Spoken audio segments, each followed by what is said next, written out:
ये इस सीरीज का एपिसोड 28 है। चलो तो स्टार्ट करते हैं। एपिसोड की स्टार्टिंग में हम देखते हैं नेक्स्ट डे जियान लिन के हॉस्पिटल में जाती है। वो पेशेंट को देख रहा होता है, इसलिए जियान उसका बाहर ही वेट करती है। फिर पेशेंट के जाने के बाद लिन को अपने साथ लंच पाने के लिए इनवाइट करती है। फिर वो दोनों एक साथ बाहर लंच पर जाते हैं। वहाँ पर जियान उसकी बहुत ज्यादा केयर कर रही थी, इसलिए वो उससे पूछता है कि आखिर वो ऐसा क्यों कर रही है। जियान कहते हैं कि वो उस पर दया कर रही है और हमेशा करती रहेगी। लिन को पता चल जाता है कि वो कल रात वाली बात से अभी भी नाराज है। जाते टाइम जियान फिर से उसके पास आकर उसकी कॉलर पकड़ती है और उसे किस कर वहां से चली जाती है और लिन भी शर्माने लग जाता है। नाइट में लिन के डैड वो उन्हें अपने फ्रेंड के पास, जो कि डॉक्टर होते हैं, उनके पास लेकर जाते हैं। उन्हें लिन की बहुत ज्यादा फिक्र थी। उसे नाइट में नींद नहीं आया करती थी और अब उसकी शादी की भी उम्र हो चुकी थी। अगर लिन की ये प्रॉब्लम किसी लड़की को पता चलती तो वो उससे शादी भी नहीं करती। लेकिन लिन को इस बात से कोई भी चिंता नहीं थी, क्योंकि उसे तब लड़की मिल चुकी थी। इधर जियान जीवू के आने का वेट कर रही थी। वो कचरा डालने के बहाने से बाहर जाती है। जीक्यू से कहता है कि अपने डोर के पास ही कचरा रख दो, मैं कल मॉर्निंग में डाल दूंगा। फिर जैसे ही जीक्यू अपने घर के अंदर जाने लगता है तो जियान उसे रोक लेती है और फिर अपना क्रेडिट कार्ड देने लगती है। जीक्यू को ये बिल्कुल ही पसंद नहीं आता कि कोई उस पर एहसान करे, इसलिए वो उसका क्रेडिट कार्ड उसके घर के अंदर फेंक देता है और कहता है कि मुझ पर दया मत करो और कोई मुझ पर सिंपैथी दिखाए वो मुझे बिल्कुल ही पसंद नहीं है। आगे आंटी कियान जियान के डैड की शादी के लिए एक और लेडी को उनसे मिलवाने के लिए उनके रेस्टोरेंट में लेकर जाती है। उसके डैड शादी करने से इनकार कर देते हैं।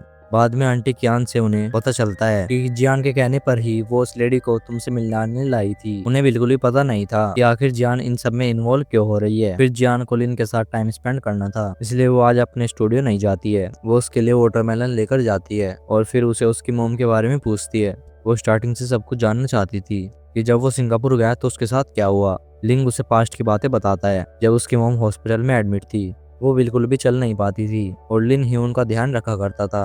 वो उन्हें मसाज किया करता था और अपने हाथों से खाना भी खिलाता था। लिन को उसकी माँ के अलावा लिटिल ऑरेंज का भी ध्यान रखना पड़ता था।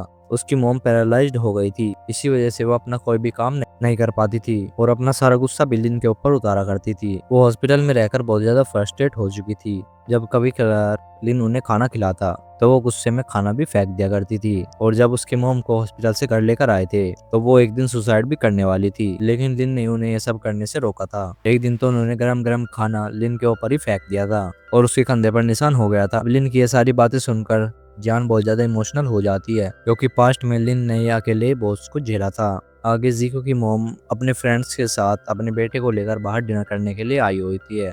जब वो खाना ले रही होती है तो उनका छोटा बेटा कहीं खो जाता है और वो उसे ढूंढने के लिए जाती है तो वो उन्हें जीव के पास में मिलता है। जीव को वहाँ पर देखकर उसकी मोम शौक हो जाती है तो फिर वो उससे पूछती है कि वो यहाँ पर क्या कर रहा है और उसकी कैफे का क्या हुआ। लेकिन जीक्यू ने बिना कोई जवाब दिए वहाँ से चला जाता है। और जब जीक्यू लेट नाइट डस्टबिन में कचरा फेंकने के लिए जाता है तो एक डॉग उसका वेट कर रहा होता है। दरअसल जीक्यू हर रोज उसे कुछ खाने के लिए दिया करता था, लेकिन आज जीक्यू के पास उसे खिलाने के लिए कुछ भी नहीं होता। जीक्यू जब जाने लगता है तो वो डॉग उसे जाने नहीं देता। उसके बाद जीक्यू उस डॉग को अपने साथ में ले जाता है। जाते टाइम जियान जीक्यू को देख लेती है और वो उसके पीछे जाने लगती है, लेकिन जीक्यू उसे इग्नोर कर वहां से जाने लगता है। फिर अचानक से जान मुड़ जाती है, से कि उसकी आइसक्रीम भी गिर जाती है और वो डॉग आकर उसकी आइसक्रीम खाने लग जाता है। उसके बाद जियान और जीक्यू उस डॉग को घर पर लेकर जाते हैं और उसे शॉक लगा रहे होते हैं। जियान जीक्यू से बात करती थी तो उसे प्रॉब्लम हुआ करती थी और जब चुप रहती थी तो उसे ऑकवर्ड फील होता था। फिर जियान उससे पूछती है कि वह उससे कब तक ऐसे ही बात करेगा और क्या तुम अकेले सब कुछ हैंडल करोगे। फिर शादी के बारे में कहती है और कहती है कि शादी से सिर्फ एक टेम्परेरी फैमिली बनती है और अगर उसमें प्यार नहीं होता तो एंड में जाकर वो शादी टूट जाती है। और फिर उनके पेरेंट्स की शादी का एग्जाम्पल भी देती है। जियान कहते हैं कि वो उससे बात नहीं करता, इसलिए उसे बहुत ज्यादा हर्ट होता है और वो अनकंफर्टेबल फील करती है। तो जीको कहता है कि उसके और लिन के रिलेशन के बारे में सुनकर वो एकदम से ठीक नहीं हो सकता और उसे थोड़ा सा दिन चाहिए। जियान पूछते है कि आखिर उसे कितने दिन चाहिए। सुनकर जीको को हंसी आ जाती है। जैसे लिन गेट ओपन करता है वो डॉग वहां से चला जाता है और इसके साथ यहीं पर एपिसोड खत्म होता है। अगर आपको वीडियो अच्छी लगी हो तो वीडियो को एक लाइक जरूर से कर देना और चैनल को सब्सक्राइब भी कर लेना। चलो तो मिलता है अगले एपिसोड के साथ। Bye bye.